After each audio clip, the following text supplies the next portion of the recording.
está. Era exatamente isso que eu queria saber. É ela que vai posar nua? Posar nua, não. Eu não quero posar nua, não. Não, Davi, essa é outra história. Por favor, não. Lídia, hoje você vai jantar na casa do Oséias, a meu convite. E, por favor, leve o Thiago com você. Abraça ele, abraça o Enzo aí. Não quero ser humilhada de novo. Você não vai ser humilhada. Eu te prometo. Quer apostar quanto?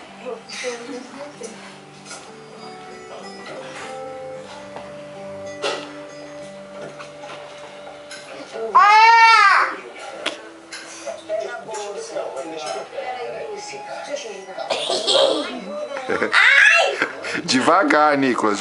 Não é pra morder. Agora eu vou mandar o Enzo te morder também. Morde ele, Enzo. Você entra agora, deita um pouquinho e descansa, tá? Guilherme, pode deixar. Você tem que ir pro hotel, né? Vai que eu entro com ela. Tá, Julia, pega a chave, tá? Não.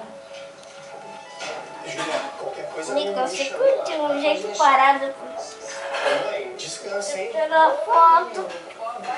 Curtiu tirar foto, Nicolas? Ai, a perna. Ai, Nicolas! Ele vai ficar na barriga dele. Botaram eu não tô. Eu fiquei com Não dá mais. Não pode pisar assim na barriga do bebê. Faz mal, filho, não faz dodói. Vai dodói na barriga do primo. É assim mesmo. Ai! Os médicos têm que avaliar os exames para depois dar o... Abraça ele. Abraça ele. Só não acha que eu tô pra alguma coisa? Cuidado. Tem certeza que você tá bem?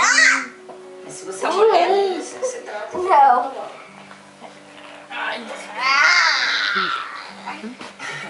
Tá pensando em quê?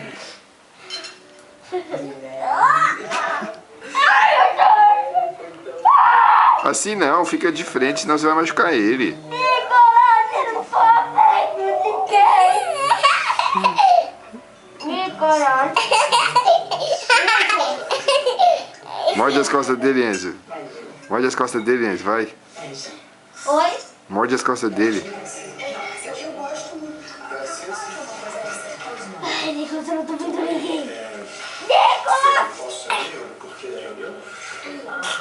Guilherme, a Alice acaba de reservar uma mesa. Ai, não, Enzo. Não me empurra.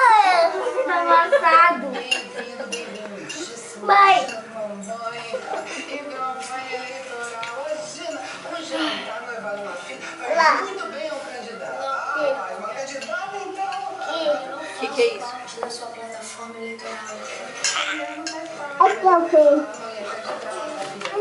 Uma coisa ajuda a outra, outra coisa ajuda a uma. Nicolas, se você peidar aqui, você vai ver, Nicolas.